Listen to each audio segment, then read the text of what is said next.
He seems to be in a hurry, rushing off to the loo like that. His hat'll fall into the toilet at that rate. 6 children hide out in an orphanage at the end of the world, surrounded by time-freezing monsters hungry for their life force. Their aging headmaster does his best to raise them normally while keeping them ignorant of life outside the school grounds, lest they venture out into the danger.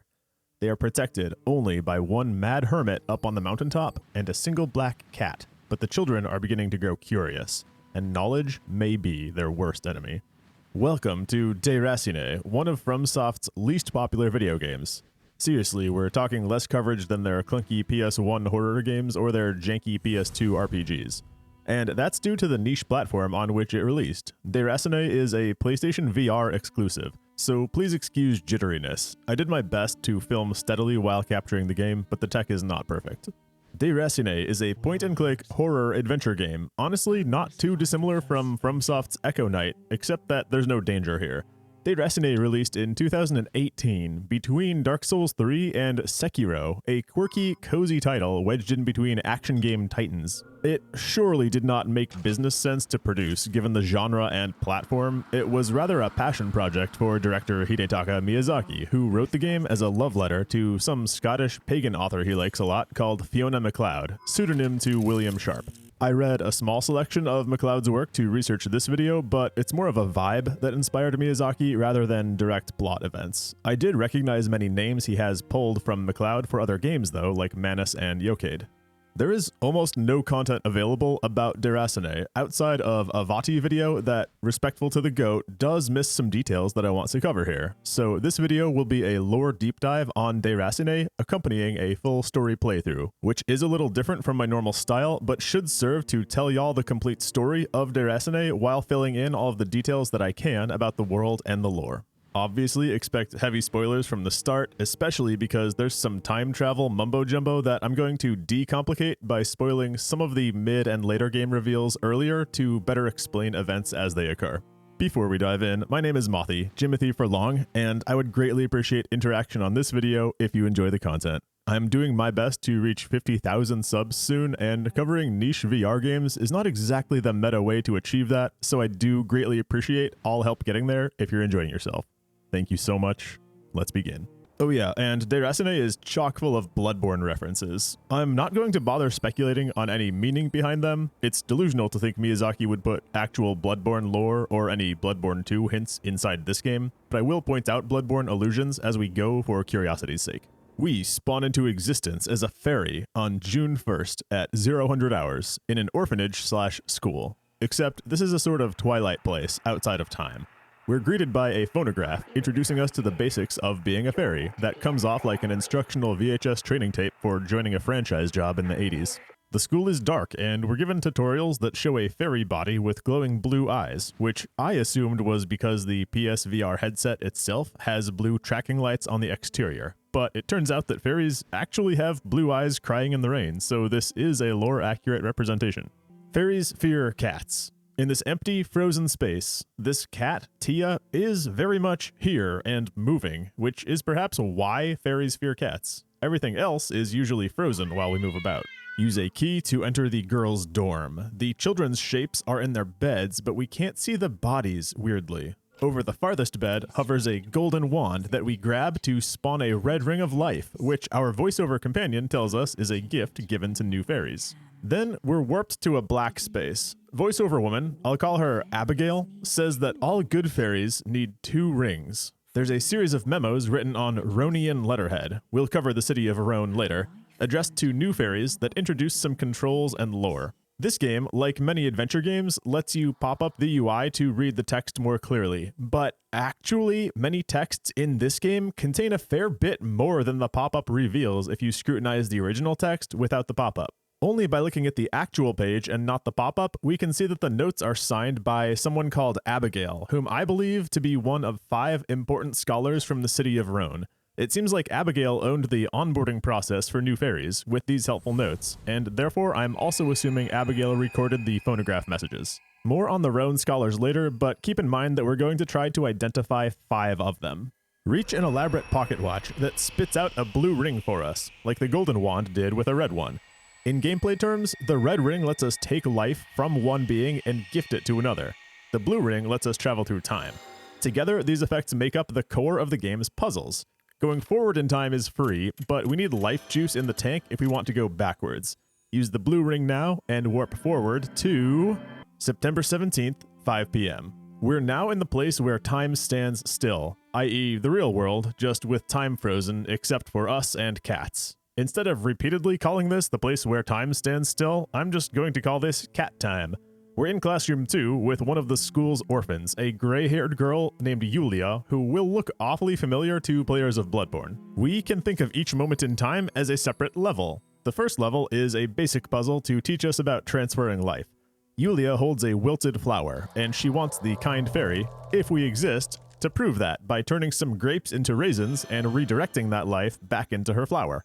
Doing so proves she was successful in summoning/birthing us, so she introduces herself and asks to be our friend.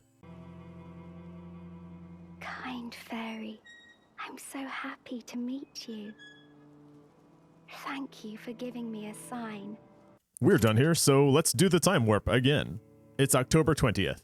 We wake up to an echo of Yulia giving instructions. She believes in us, but the other children don't yet. Yulia has instructed each of the other kids to hide away a vial of bitter herbs as well as they can. If we, the fairy, can recover each child's herb and sneak those into their food to taint it with bitterness, they will all have to believe in the fairy. Before meeting them in the flesh, we're introduced to the other kids from their portraits on the wall. Each of them bears resemblance to a character from Bloodborne. There's a helpful spark notes on each child left by Yulia. First, there's Lawrence, the big boy, an obvious name reuse from Bloodborne. There's Herman, who wears a hat, and he's name-related to Gehrman. He dresses like Billie Jean-era Michael Jackson. The young boy is Nils, who has the same haircut as Father Gascoigne, and his glasses, where Gascoigne has bandages over his eyes, may be another clue relating them. Nils is likely short for Nicholas, so perhaps we just learned something about Father Gascoigne's first name. Marie, with her flowing golden hair, is obviously name-related to Maria of the Astral Clock Tower. Little Rosa is the only one for whom I don't have a good Bloodborne comparison, but she has a very close relationship with Nils, and she wears white ribbons in her hair, so perhaps she's meant to allude to Gascoigne's daughter. I think it's adorable that most of the portraits are done by a practiced hand and signed Marie, except Marie's own since she didn't want to do a self-portrait. Hers is drawn crappily by the youngest child and signed Rosa, and if that is not the cutest darn thing. There's also the headmaster, the old man in a wheelchair. We don't get a concrete name for him, but he definitely recalls Provost Willem of Bergenworth. We have much more freedom in this level to roam the school. First, find Yulia in the hall by a rotating brass cat. The mere image of a cat does not stop us from touching it, but perhaps the humans think it does. It's like those movies where people try to wield garlic against a vampire who just laughs and swats it aside like it's nothing. We learn from Yulia that it's mushroom soup day, which is an easy dish to sneak herbs into, so she hopes that today is going to be the day that we're going to throw some crap in stew. Herb 1 is down the hall in the kitchen with Lawrence. Lawrence stirs the stew with his herb around his neck. He smugly concludes that it would be impossible for that to go missing, but we just... yoink. Next, in the foyer, an echo of Marie shows she fixed her herb to the dog Danny's collar. She seems highly skeptical of Yulia's plan. Outside, find an echo of the two youngest, Rosa and Nils, who are more willing to believe.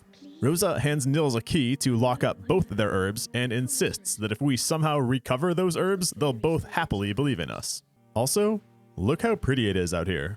This script is pretty fast-paced, but the actual game is cozy and in many parts beautiful, so enjoy some of this scenery. Step under the dock to find the dog. The dog.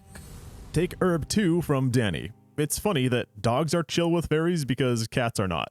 Herman naps high up in a tree with herb 3 underneath his hat.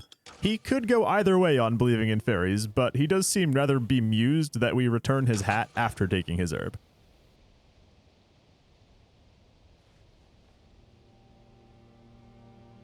Thank you for returning my hat. Before we go inside, I'll point out one more thing. The school's gates are chained shut and locked. The headmaster does not want anyone entering or leaving.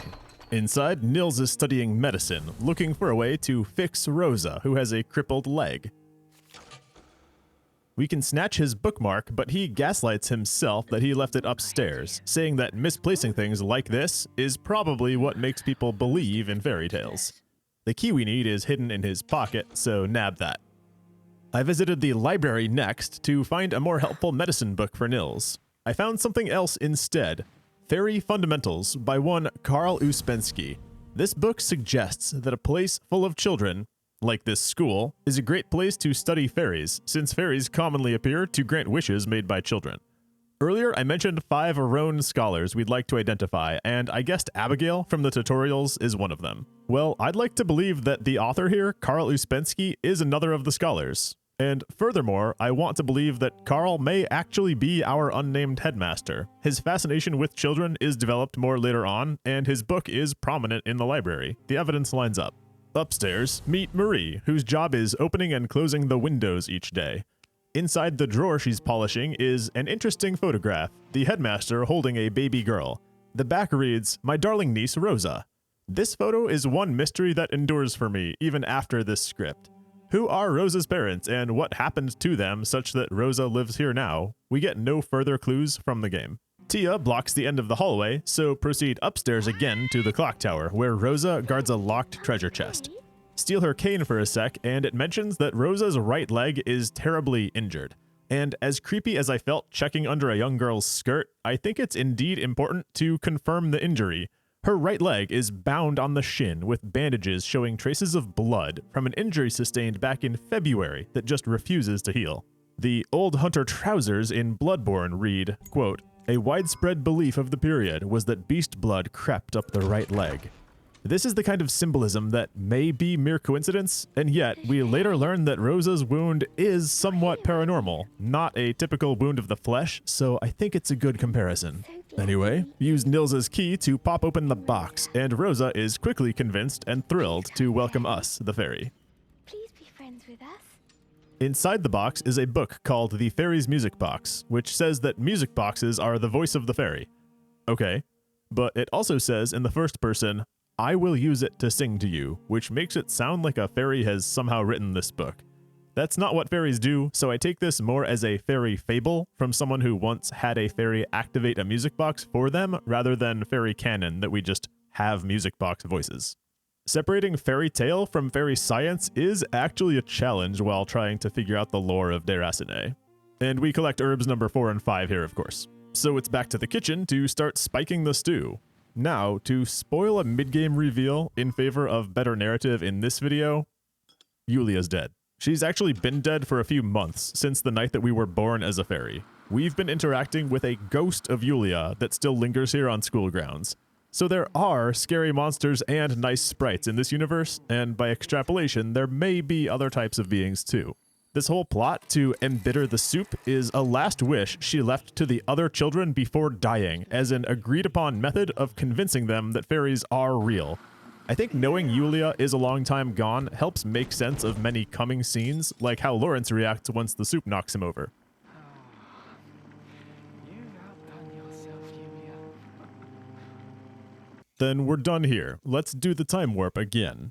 2 days later, October 22nd. If We you've will been see this day visited a by lot. fairy, it's customary to provide it with a chair. If the fairy fancies the spot that it's given, it will stay for a very long time.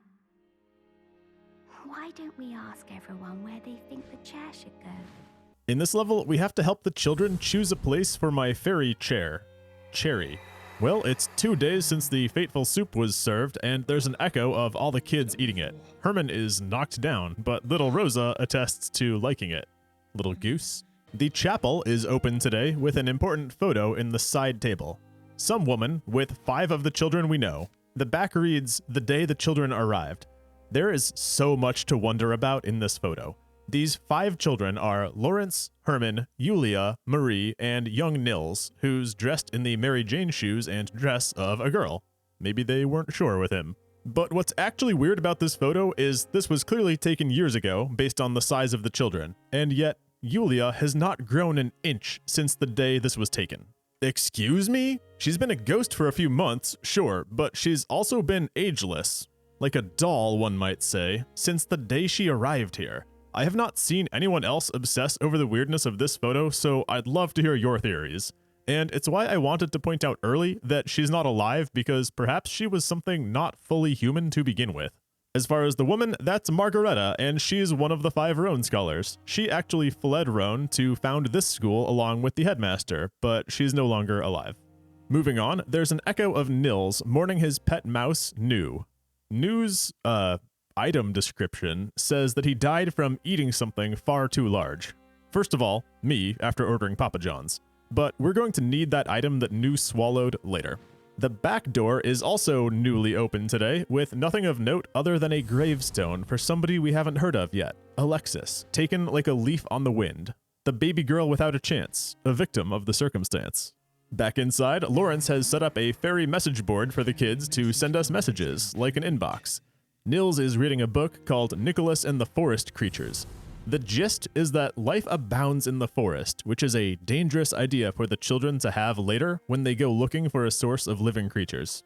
Nils watches Rosa attempt to catch the fairy, us, in a wicker basket with a cat toy as her lure. We do need a cat toy. Gotcha.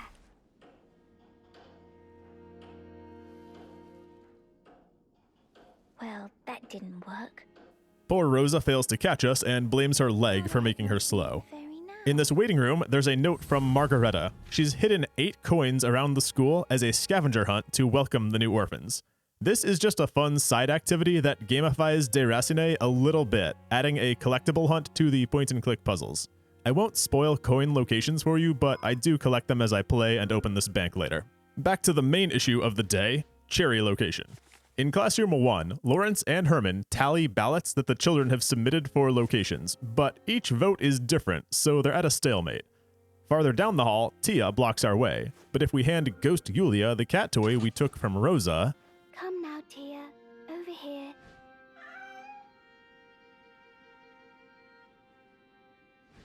Oh, Tia, thank you. and we can get through. Now to meet the headmaster, whose study door is open today.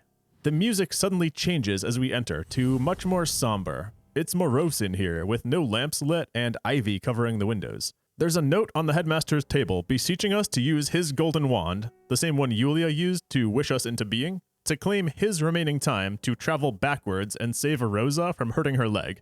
I would hate to further parentify Lawrence and Marie by depriving them of the headmaster, though. Let's see what's up with this guy first, who might be named Karl Uspensky. He's got a large animal skull on his desk, reminiscent of the cleric Lawrence's skull that sits on the cathedral altar in Bloodborne. This one looks predatory with its sharp canine teeth. More interesting is the headmaster's diary. The final entry acknowledges the arrival of a fairy.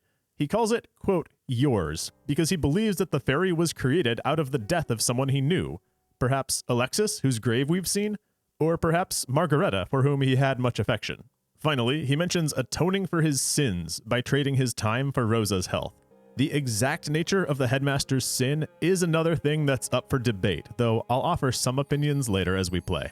Now, earlier we were able to take the time from the grapes manually, but it looks like we need to use a golden wand if we want to take time from humanoids. And his wand is currently broken, so we can't absolve him yet.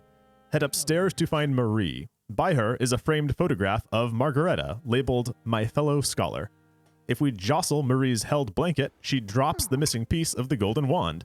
She also says she'll finish up in the infirmary before joining Lawrence and Herman in the classroom. Finish up in the infirmary? Who's in there? We don't get to see. Slap that beautiful golden pretzel back together and steal the remaining time from maybe Karl. Karl me maybe. Indeed. Take my time unto yourself. And please, if you would be so kind, spare the girl, Rosa, from harm.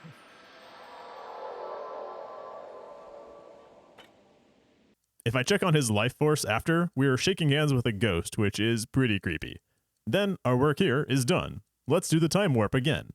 8 months earlier, a storm rages on the night of February 4th, the night Rosa hurts her leg. There's a new diary entry legible from the headmaster. He expects that when the river floods, he might see Margareta again, distinguished by her glowing red ring, the kind of ring fairies are granted. Either Margareta is a fairy or has somehow ripped one off and acquired a red ring as a human. It's not the craziest idea, since this golden wand is also definitely not something humans should normally possess. The note on the table is different too. Apparently Nils is sick at the moment, and Rosa has petitioned the headmaster for information regarding fairies, with hopes of curing Nils through a fairy wish. Upstairs, Lawrence and Marie are awake late, worried over the feverish Nils. Lawrence has alchemied up a sleep aid for Nils using a recipe from Yulia, who is alive at this point, mind you. Marie is worried about Rosa, who refuses to sleep tonight, staring out the window at the river for signs of a fairy. Rosa has hardly slept for worry. She's been staring out the window all night for sign of the fairy. Why would Rosa be doing this tonight, unless she snuck a look in the headmaster's diary and learned that she should look for a fairy when the river floods? Steal an incense burner from Marie, then enter the girls' dormitory. Rosa's bedside table holds a book with a story about a girl who meets a fairy via the glow of its ring and receives medicine for her sick mother. Rosa happens to spot a red glow outside right now, and she thinks it's getting closer. Could it be the fairy's ring? It's hard to see, but I think it's getting closer. We can tiptoe and peek out the window ourselves to confirm this, and it's frankly terrifying seeing something glowing out there in the dark. We note that if Rosa goes outside tonight, she will incur a mysterious, permanent injury on her leg, so we've got to stop her from doing that. In the clearest Bloodborne reference all game, Rosa also has a small doll that we can examine here, who matches the doll from Bloodborne, and is even performing the make contact gesture, shifting sides after a minute. Its description calls it the Stone Girl Fiona, who appears in the Unfinished Tale. I said I'm not going to speculate on Bloodborne here, so let's interpret Unfinished Tale in Déraciné terms. Could the headmaster, or one of the older kids, be reading a story to the other children whose plot follows Bloodborne? It's fun to wonder. Let's take it at face value though. It's a doll to comfort a worried child, and Rosa is sick with worry tonight over Nils, who is actually sick. There's one new room open tonight. This game does a good job gradually opening rooms in the school so that it's not overwhelming at the start. At the end of the hall, we can view the chapel from the choir loft and see a live Yulia sitting by the fireplace praying for Nils. Onto the boys' dorm, where Nils twists in the bed with frenzy. If we set up the incense burner we took from Marie, Herman pours out half of his fever remedy for Nils to vape up and achieve peaceful sleep. Then we can ninja the second half of the remedy and go pour that in Rosa's burner to sedate her as well, preventing her maligned venture into the storm. This isn't a dream. I know it. That's Rosa's leg saved. Let's do the time warp back to the previous epoch, October 22nd again. The first person we encountered today is Marie, still with the headmaster's blanket, but now instead of a broken wand piece, she drops the headmaster's ballot for a cherry location. Nils is still downstairs watching Rosa try to catch the fairy, nab his ballot, and Rosa's leg is fixed. Let's see if that makes the difference and she can catch us in her trap this time. Nobody home. Oh, poo. Still too slow. Drop both ballots in the box, and Herman adds them to the chalkboard as options for a chair spot. With 7 unique votes and no winner, we've got to break the tie. I take Herman's chalk and selected the headmaster's choice out on the chapel balcony, both because it's telegraphed by the game being the hardest ballot to get, and because the headmaster does know the most about fairies and should know where is best. Everything is peachy. It looks like everyone is living a happy life with a fixed Rosa and a new fairy friend. Let's do the time warp again, 9 days forward to October 31st, 4 p.m. The children have decided to play a musical recital for us, having solved the tough issue of where to put a chair. But the music hall is locked, and the headmaster doesn't plan to open it until December, so today's task is to help the children break in. A note in practiced handwriting. Marie's asks for the music hall key, but headmaster was not moved by this. Enter the headmaster's office. His latest diary entry says a fairy has joined the children, and the fairy is, quote, hers. Alexis's. He's sure of it. He hopes the children welcome their new fairy friend as Yulia wanted, past tense. His glasses have fallen askance, but we can replace them on his head properly. That's just to be nice. Nils is logging instrument cases to the music hall. Crack one of them open and claim a little fuzzy thing used for cleaning gunk out of instruments, and also take Rosa's triangle. There's another new room open today called Lobby. It's a quiet little study room on the second floor with absolutely no purpose to it except for vibe. The rooftop is open today too. I clambered out through an open window in the clock tower. There's a lovely view of the school grounds on this crisp fall day. Crawl all the way around to find Lawrence holding Herman by the belt loops for him to reach a window for breaking into the music hall. We can basically try to kill Herman by tickling Lawrence's nose right now with the instrument cleaner.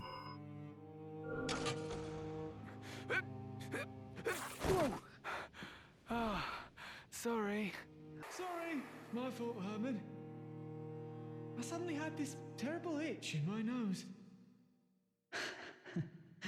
Luckily, Lawrence holds on, but he does rip a hole in his pants. What a doofus. Still, Herman can't reach the window without further help. Luckily, we know a girl with a window opening pole. Marie is currently snoozing on a table up in the choir loft because she was up late practicing the violin. In her hand is the key to Rosa's treasure box that we need. Go open that box, claim the beater for Rosa's triangle, and deliver both parts of Rosa's instrument to her in the chapel, where she starts playing and wakes Marie. This gets Marie to produce her window pole, which we now steal and deliver to Herman, which gets the kids into the music hall.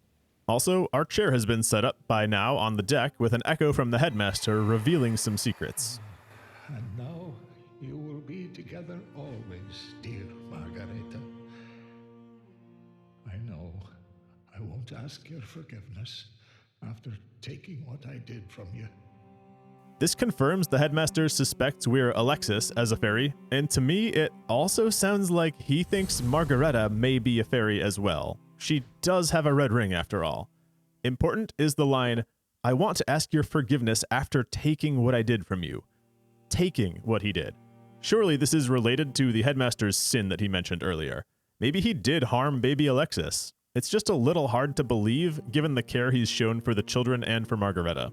Yulia's ghost is in the yard below Herman and Lawrence, playing with the dog, with a leaf caught in her hair, in one of the cheapest misdirects, since no sane person would see this and not think that she's a living corporeal child. This is another reason I wanted her truth to be out sooner, because I needed y'all on the same page when I say that leaves don't get caught in the hair of ghosts. Okay, let's do the time warp again. Forward just a few hours this time to the performance. There's an invitation in our fairy inbox to join the children in the music hall. They have a music box set up for us to sing through because of that book, and the box is missing 2 cogs. That's our job laid out. Inside the music hall, we find a critical lore note. It's Margareta's diary, written the day that the children, less Rosa, arrived. She acknowledges the children were to be used in research, but says this time it's going to be different, and she will not repeat the mistakes from Roan. Margareta just wants the children to grow up happy together with her and the headmaster. Upstairs in the music hall, there's some drama. Lawrence got bit by a snake as he entered the window, so we're gonna kill that snake's ass and steal its time.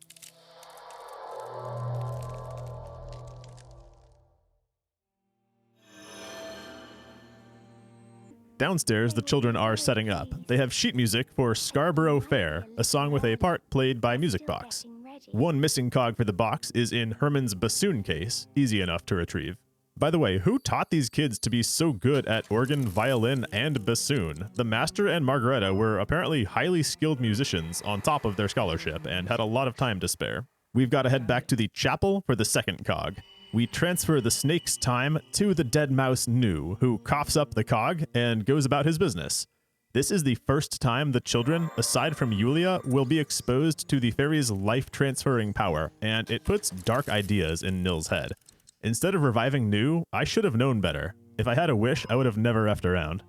Return to the music hall, pop both cogs into the music box, and the performance begins, sans vocalist. That would have been Yulia's part, but she stands silently in the back. This is the first proper hint in a normal player's experience that Yulia might not be, strictly speaking, alive.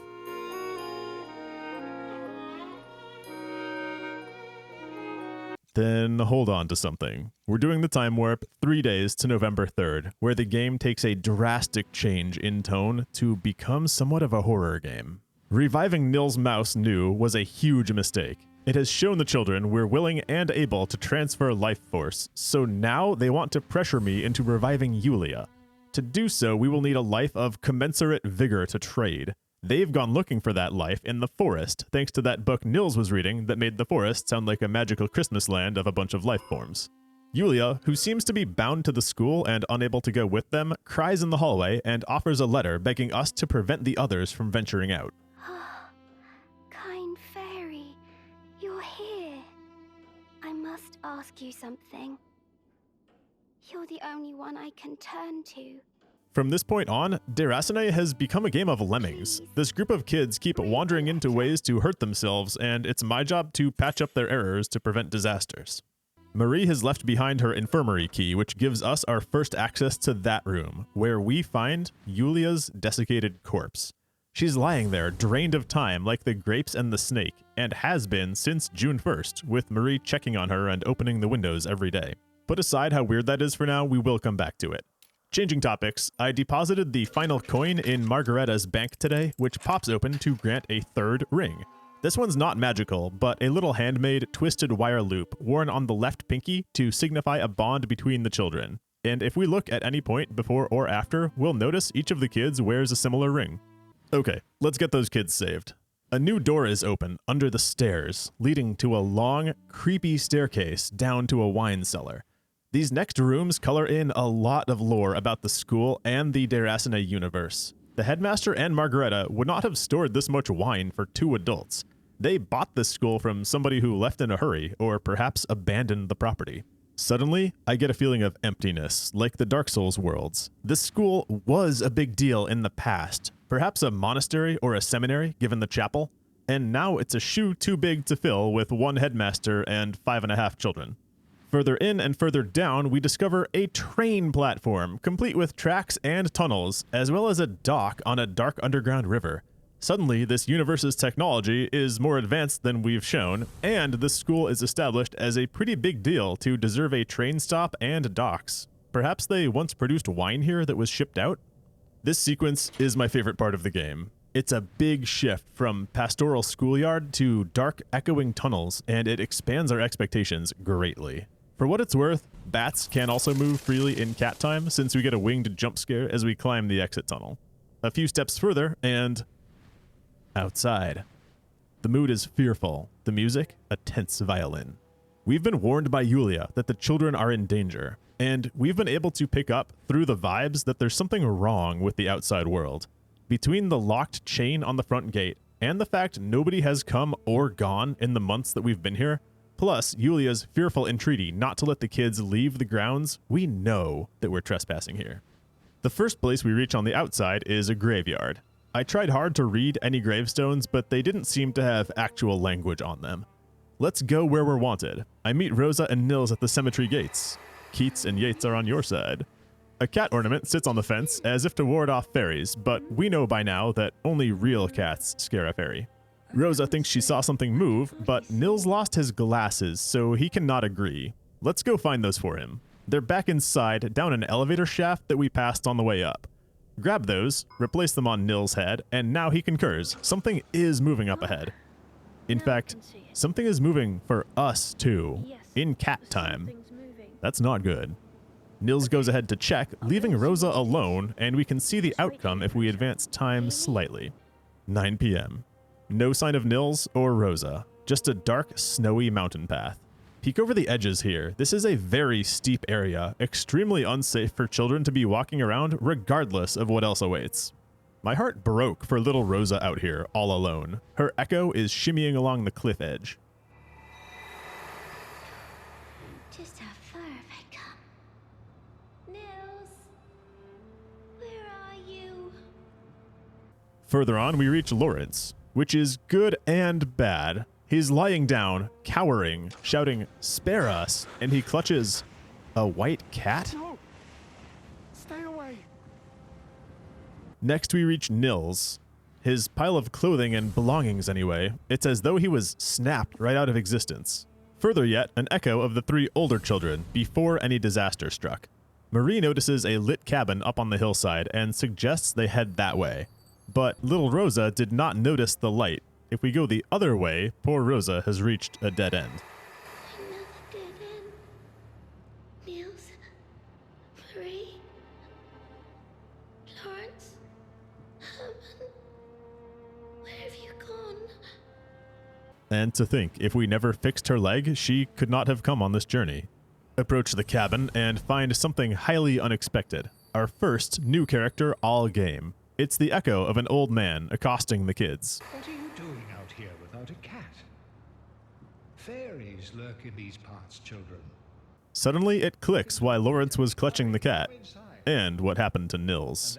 At the cabin doors, another surprise. It's another fairy, moving around and trying to break into the cabin where Marie now rests. All game, we've been the only fairy, and the only thing moving around in cat time. But all of a sudden, we're not alone. It's violating, and it's scary. Marie is safe inside for now while the door is closed. It seems the old man has welcomed the 3 kids inside and warned them about the evil fairy lurking in the woods. Marie can't believe an evil fairy would exist, but then she makes an interesting point. What if most fairies are evil, and the nice one from the school, us, is actually an exception? Lawrence and Herman have gone with the man and the cat to fetch firewood, which really feels like an inappropriate time for that. Maybe they were close to running out. Once they get back, Marie will borrow the cat to fetch Nils and Rosa. Except, as we've seen, Lawrence has already fled with the cat.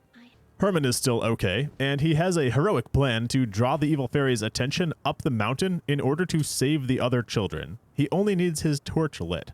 The old man was not so fortunate. His clothes pile is up here, plus his diary, a document which reveals much more on the 3D model than on the pop-up. The cat hisses. It seems a fairy has come. Why would it visit this site of vanishings, unless there is little trace of our stock across this whole land? These woods are no different. There is no man but I, and no beast but my cat. Just take your fill of time and do your filthy deeds elsewhere. A pox on this mad specter of our own. Then, written on a later day, the cat still hisses. There's one last fairy out there, the insatiable beast. It thirsts for more. When is it going to leave? There are no lives left for it to claim, not in the whole bloody forest. There we have our plot. The fairy researchers from the city of Rhone have unleashed disaster on the world by creating fairies who turned out to be voracious for the time of the living. This man might have been one of the only humans remaining in the world outside of our school. At once, this diary calls this fairy, quote, one last fairy.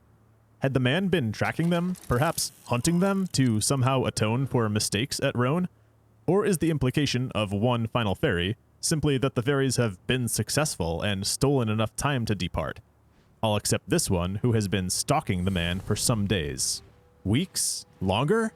As though it actually knew the man and has something against him. Anyway, we claim the old man's candle, use that to light Herman's torch, and Herman shouts to lure the evil fairy, knowing it forfeits his own life. Oi, evil fairy, over here. I'm right here. Take it. Whatever time I have. You're a good kid, Herman. Time warp 1 hour forward. Our objective is, ominously, find any children who remain. Herman has been fairy melted, but his shouting did lead Rosa to the cabin and Marie. And we can walk inside now too, because she left the door wide open. On a table in this cabin is the photograph of 5 Rhonian colleagues that I've been alluding to all run. We clearly see Margareta on the right, holding the cat Tia. Next to her is our headmaster, who may be Karl Uspensky. The second woman in the photograph, I believe to be Abigail, because one Abigail had left us those tutorial messages and phonograph recordings for new fairy onboarding, and they were signed on Rhonian letterhead. The man in the middle actually seems to be the hermit who lived here until recently, giving his life to save the children. He clearly knows a lot about fairies, and, well, the beards match. I don't believe it's coincidence that the hermit lived so close to the school. I think he chose this spot to help keep the school connected to the outside world, perhaps feeding news or supplies to his former colleagues at the school. Or maybe he serves as a guardian to forewarn the school in case of trouble. Maybe he even acts as a lightning rod to distract evil fairy attention away from the children. Speaking of evil fairies, I believe our 5th Rhone scholar, the young man on the left, is the evil fairy stalking the children. In the back room here is a book, Fairy Utility, 5 Reasons to Raise the Golden Wand and Open the Door to Infinite Horizons, written by one Nicholas Uspensky, brother or perhaps son of the more level-headed Karl. To those who possess the will to correct history's mistakes, read on. Justice is that which is born of resolve. A quote reminiscent of a lore note from the lecture halls in Bloodborne that read, Master Willem was right. Evolution without courage will be the ruin of our race. The back has a message too. My deepest and most exalted thanks to the great fairy academics who came before and my dear fellows of Rhone. So the study of fairies is a long established and a rather deep topic. Inside, the moment we become fairies with our golden wands, the world becomes a place of endless possibility. Mistakes of the past will be undone, and the future will only hold what is right. What on earth are we waiting for? My Rhonian colleagues, I say again, what on earth are we waiting for? These are the words of a young, ambitious, dangerous man. This scholar, so eager in life to transform into a fairy and remake the world in his image, would definitely be an evil fairy eager for every drop of time he could steal. I believe this author, Nicholas Uspensky, to be the final young man in the scholar's photograph. And I believe him to be the evil fairy haunting his colleague to gain more power, and now focused on the children who wandered in as cheap calories. We bring out a blanket from the back room to warm Rosa, but...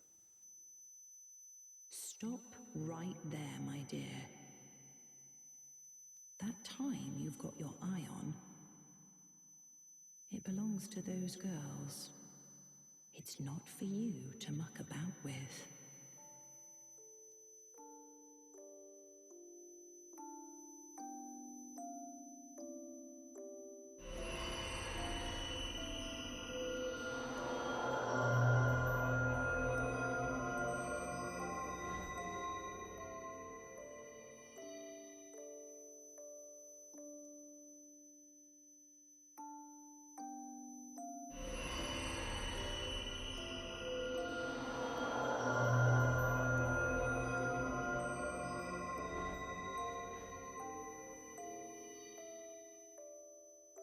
The evil fairy has finally taken its fill and warps away to another time, and we are left in a dead world devoid of life and laughter. I do have some logistical questions. When we drain life, we leave a raisin behind, but this fairy fully eradicates its victims. Does a fairy just get better at emptying the ketchup bottle with more experience taking a life? And who was that voice that directed the fairy to stop? Us? The evil fairy didn't even acknowledge us. The voice sounded like the woman from the tutorial, possibly Abigail. Is she somehow with us in spirit? Maybe it's our blue ring. Is that our protection? I know I'm reaching here. There's just a lot of unanswered questions about how fairy technology works. Without any lives for us to take to go back in time, there's only forward. Let's do the time warp forward to December 11th. A reddish sun hangs low in the sky, and the children's remnants have been swept up. There's a trapdoor open in the cabin's floor, leading down a long, rickety staircase under the mountain. A staircase leading straight to the school. This is the dark river dock we espied earlier. The hermit did have a connection to the school via this passage. This passage makes it seem more likely, in my opinion, that the hermit posted up in that cabin on purpose to look after his fellow scholars and their children. We re-enter the abandoned school. The headmaster's wheelchair is out on the river dock. He has likely drowned himself in grief after being unable to save the rest of Margaretta's children. The time has come at last for him to join her. But who's that on his chair? It's Tia and the white cat, too. God bless the coward Lawrence, who survived the mountain expedition only by fleeing with the white cat. With the headmaster out of his office, we can finally access a drawer on his desk with a second diary. Alexis could not be spared from death, but would have lived on as a fairy. But why did you have to die? Why drown yourself in the river clutching the ring? This conditional phrasing is telling. Alexis could not be spared from death, would have lived on as a fairy. Leads me to one of my bolder conclusions about Déraciné lore. To me, this reads like the baby Alexis caught ill and was dying of natural causes anyway. I believe the headmaster simply wanted to capitalize on the situation by turning her into a fairy rather than lose her completely, and Margaretta opposed him on this, firmly opposed to doing fairy research on the children after the mistakes at Rhone. What if Margaretta walked in on the headmaster at the fateful moment with Alexis and the golden wand and interfered with his plan, intercepting the red ring meant for the fairy Alexis? She then drowned herself in anger and grief over losing her baby. Or a wilder guess, but not totally unfounded, maybe taking the ring transformed her into something she didn't want to be, something twisted and hurting and half-human. This is all conjecture on my part. It's a story I wrote to explain the headmaster's self-admitted sin while staying true to the love the adults had for the children. He was just making lemonade out of lemons, but Margareta wanted the lemons. Let me know what you think. The headmaster's other diary mostly just confirms that he chose to join Margareta in the river after losing the rest of her children. Except Lawrence. Headmaster did leave Lawrence to thug it out alone. Speaking of, Lawrence left us a message on our board pleading that we travel to the past and stop the children from ever going outside. But we learned something terrible by reading the real text behind the UI. The message begins, "Dear Fairy, can you believe a whole year has passed? This is December 11th of the following year. Poor Lawrence has been stuck here, first with the headmaster, then alone, surviving day to day and scouring the library for any way he can write the past. He may be the last surviving human in the world at this point. Even Yulia's ghost seems to have moved on after so long." There's a sad echo of Lawrence begging Yulia's forgiveness for abandoning his friends in the forest. And yet, it may be thanks to Lawrence fleeing that the children have any hope remaining now. Find Lawrence in the flesh in Classroom 1, where he's slumped over, having nightmares about the forest. My fault. Such terrors await us outside. Through the door. With nothing left to lose, Lawrence offers his own life so that we can get another chance to keep our little lemmings from leaving the school grounds. The others from their fate.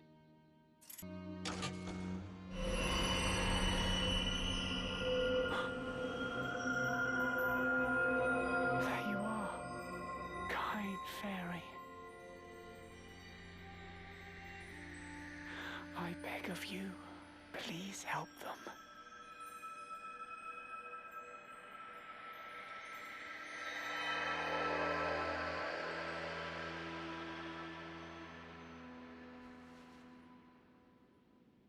With the power of Lawrence's life, we time warp back to October 22nd.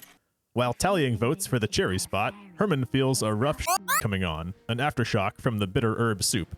We find him in the bathroom striking a Michael Jackson pose. He's got an old padlock key under his hat, which we now know can open the fateful door. Let's just...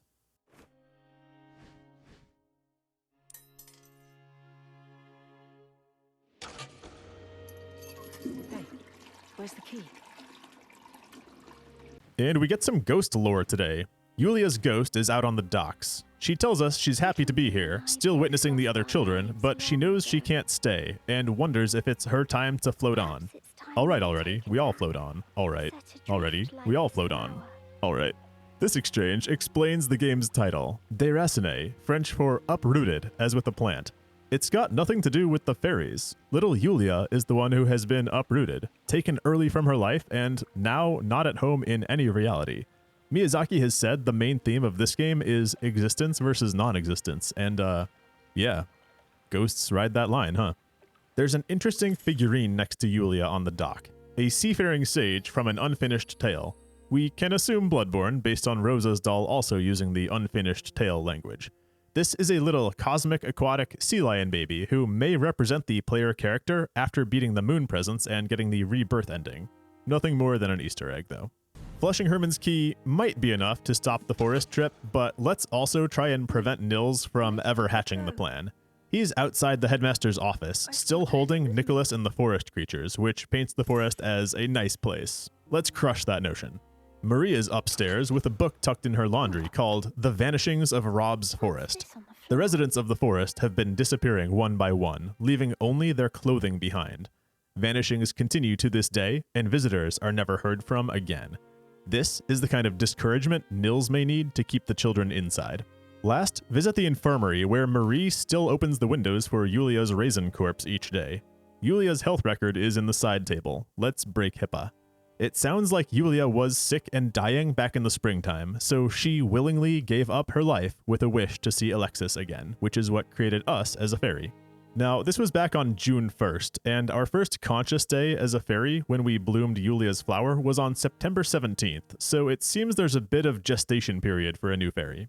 This also means the kids have been tending her corpse in bed for several months. This behavior is pretty opaque and seems sick, unless we assume that the headmaster directed it. He must have realized what Yulia did, but seen that unlike other fairies' victims, whose bodies are vanished, Yulia's body was still intact, and so insisted that they not bury Yulia while he researches the phenomenon, and likely holds out hope for a cure. Okay, plant the anti-forest book on Nils, then let's do the time warp again. Forward to December 11th to see if we fix things. The kids are not all right. Chances thrown. Nothing's free. Without the key, the children smashed the lock to get outside anyway, but only Marie and Herman were fairy dissolved this time. Nils has spent long days researching fairy lore after the cursed expedition. He's got a book about seaside vanishings, mirroring the one we handed him about forest vanishings, implying that the fairy plague has spread over the entire world. There's fairies all over the shop. The sweet time, it sings to him. He's got another book on the city of Rhone. It seems the fairy disappearances began there and continued until the city was burned down, which mirrors the burning of Old Yarnum to stop the beast plague. This book gives a lot more color to what Margareta wrote in her diary about the mistakes perpetuated at Rhone. It seems the scholars there, none of our 5, save maybe Nicholas, went overboard fairyifying themselves and doomed the world. The headmaster, Margareta, and perhaps the hermit all fled with the goal of continuing their research on children whom they hypothesized would result in non-evil fairies. That is, until they came to love the children and ended their experiments anyhow. Nils is in the chapel praying peace for Lawrence. If only Nils had properly disposed of New after it died, he never would have led the children outside. However, the fact that he still did, despite knowing what he knew about the disappearances, makes me a little less kind-hearted toward Nils in this moment. He, not Lawrence, put the children at risk. Of note, the Great Mother depicted in the stained glass of the chapel holds a golden wand. So it's possible that golden wands are a powerful religious artifact in this world that Rhone never should have gotten their mortal hands on, and which mankind has proceeded to abuse. Rosa is alive in this timeline too, because we never took the trip from October 22nd back to February to fix her leg. She's reading a book that turns pages once we touch it, so you actually want to be careful and peer over her shoulder to read her book before touching it, then read the second page as well. I knew it. I saw this book once before. Long, long ago. Then Master got very angry with me and hid it. Why would he put it here? It's called The Fairy's Gift, about 2 girls lost in the woods. One girl is dying, but is brought back to life with the gift of a red ring. This tale paints fairies as benevolent with their gifting, but it's likely the headmaster knew otherwise and hid the book from Rosa so she would not continue seeking out red glows in the nighttime. Rosa shares an interesting thought, though. If Yulia never dies in the first place, the children won't go outside. It's so simple, why didn't we think of that? A curious door is open past the headmaster's desk, which had been shut all game. It leads to a storage area, perhaps full of Margareta's things, as we see many dresses, where Lawrence, again, begs that we take his time and save the others. In front of Lawrence is a photograph of the baby Alexis, holding a golden wand before her death. The description mentions a birthmark on her left hand, which, if we check our own left hand, has had a matching mark this whole time. They Edith Finched us. Well played, Miyazaki. Well, take Lawrence's life again. Let's do the time warp to October 22nd, yet again. The headmaster still wants us to go back in time from today to save Rosa's leg. What's new this time is a letter from Rosa. On the night of the storm, she saw something she shouldn't have, which touches her leg every night in her sleep, which is why she never heals. This tidbit, I have no idea what to make of. Hurting you in your sleep is some demon behavior from, like, Paranormal Activity. Anyway, we fix the wand, take the headmaster's time again, and head back to the night of the storm. Yulia, still alive, is up in the chapel praying for Nils to recover. If we grab Nils' bracelet out of her hands, she wonders if a fairy took it, which, in a self-fulfilling way, maybe sort of planted in her the idea to wish a fairy into being originally. In the girls' dorm, a new photograph in Rosa's nightstand confirms that Alexis is Margareta's baby. That was not confirmed until this. We can steal Rosa's book, and the key that falls out of it, the back garden key. Also, this night, they let us climb out on the rooftop like the day that we snuck into the music hall. I couldn't find a purpose for this, but it's rather spooky standing up here in a lightning storm with the raindrops paused mid-fall. Now, let's open the backyard and see about this red glow before Rosa does. Head to the end of the flooding dock to find a body. A bizarrely half-human body with extra long limbs and an oversized skull. Pull the collar off its neck and Margareta's name is etched inside, as we feared. Her body has been twisted into something half-human, and I suppose we're to believe that this zombie demon is what clawed and infected Rosa's leg. Expanding on my theory from earlier, my read is that Margareta stopped or intercepted the fairyfication at the headmaster's hands of her dying baby Alexis, and that interrupting the process warped her into this half-fairy, still very much a being of flesh and bone, but granted a fairy's red ring.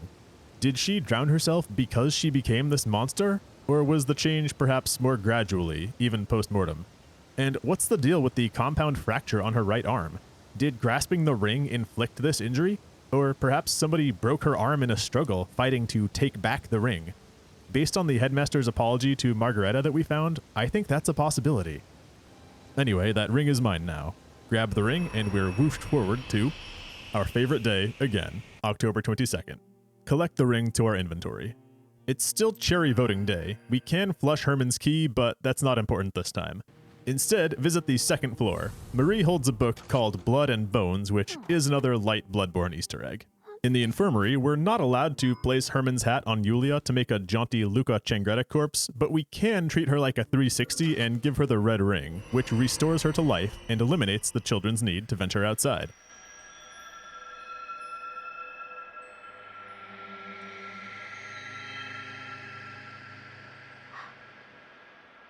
What's happening?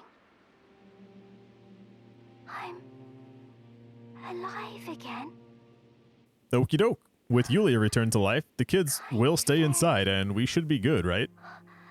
Do I Right? have you to thank for An echo from Marie shows how overjoyed the children are to have Yulia back. really have Yulia does retain all her experiences from ghosthood because she tells Marie she actually didn't miss a thing.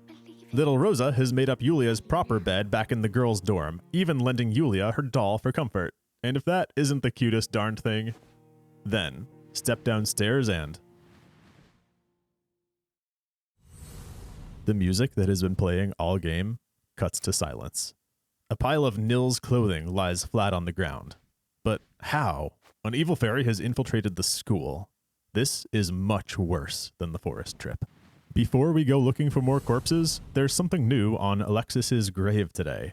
It's research notes from the headmaster. He's found that humans turned into fairies will hungrily claim others' time to travel to the past and believes the behavior instinctual. Perhaps a fairy created from an infant rather than an adult would be less interested in selfishly revisiting the past. It's this research that made me willing to believe the headmaster is Karl Uspensky, since Karl published that book about doing fairy research on and around the vicinity of children. Herman's clothing corpse is outside the chapel. Lawrence's is in the kitchen. Marie's is in the chapel, still carrying a handkerchief Yulia gave her. A memory from Yulia's handkerchief reveals what transpired. So sorry. I lost my life, but I refused to say goodbye and became a wicked fairy. I deserved it. It seems that even Yulia, only a child, clung too tightly to the world and became an evil fairy as a result of giving her the red ring when we did. Headmaster's wheelchair and clothing corpse is out on the colonnade with more research notes, though these are largely redundant with the other ones we just found. We even find Danny's collar. Yulia has slain the dog, whom we've seen her be very close to. Enter the music hall and bingo. Yulia's here as a fairy. She's still mostly in the shape and clothing of the living Yulia. Perhaps it takes time for fairies to morph into tall, skinny, naked things. Kind fairy? Are you there? Please, bring them back. They're gone. All of them. I stole their time on this earth. I'll turn evil again soon.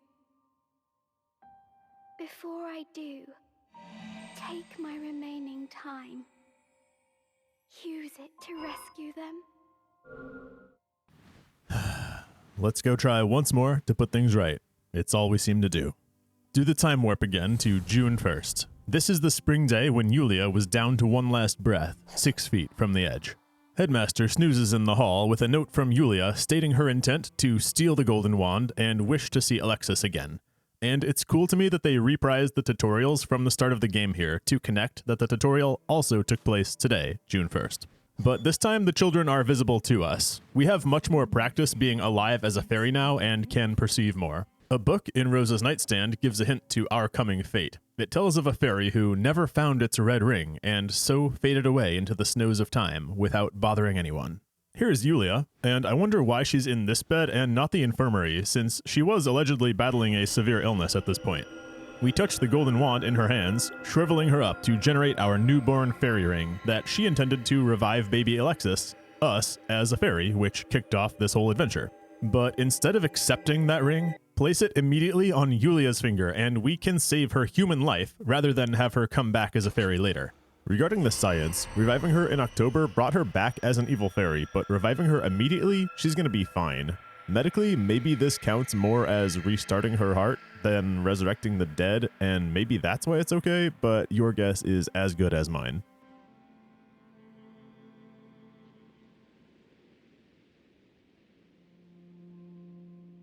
She's at first displeased that her wish to see Alexis failed, but she nods in understanding that we have blessed her regardless with the ring. One she will canonically die if she ever removes, like the girl with the green ribbon on her neck.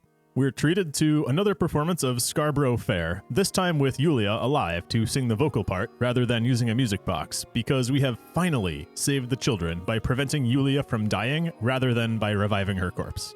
But that means that we, the newborn Alexis fairy, ended up without a red ring, and so by saving the children, we have written ourselves out of existence in a bit of a paradox. The children pack up, congratulating each other on a solid performance, living happily ever after. Yulia, the last one out the door, shuts us in the music room to fade away, which, of all things, reminds me of the ending of Saw 1 getting shut in the dark room. Are you a fairy? Thank you for your gift that night. I hope we can meet properly one day. Well then, goodbye, kind fairy.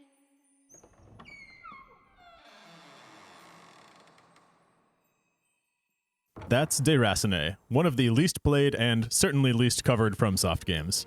It's no mystery why. The PlayStation VR is niche hardware, there's no emulation option, it's not quite old enough to get retro revisit content made for it, and from a gameplay perspective, there's not a lot of replay value. But with the popularity of Bloodborne and how closely this game ties into it, it's amazing this game has gotten as little attention as it has. I would love for this video to inspire others to play the game, discuss lore with me, and hell, even make more content on the game. It deserves better. Let's talk about the experience as a game, though. Many of you, statistically, haven't gone deep into VR gaming, but an important consideration with VR content is how well it utilizes the technology. Could the tale of Déraciné have been told as a flat game, or did it need virtual reality to achieve its purpose?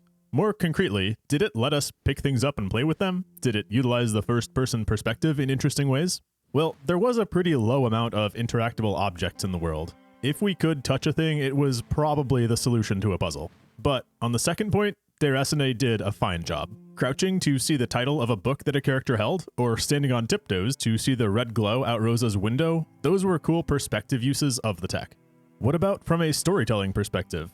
Virtual reality puts us right in the children's faces to see their expressions and mannerisms. That's new territory for FromSoft, and that captured important moments like Yulia's reluctant nod after we ignored her wish but saved her life. Does the game capture Miyazaki's stated theme of existence versus non-existence? I personally don't feel that VR contributed to that anyway. In facile terms, the plot boils down to sick girl sacrifices herself to make a fairy. This causes problems, so fairy writes itself out of existence to save the girl, nullifying her efforts. I feel like that's a plot that Hollywood has successfully pulled off before in movies. What got added by using virtual reality to tell this tale was the feeling of coldness and sadness when Yulia locks us in the music hall at the very end.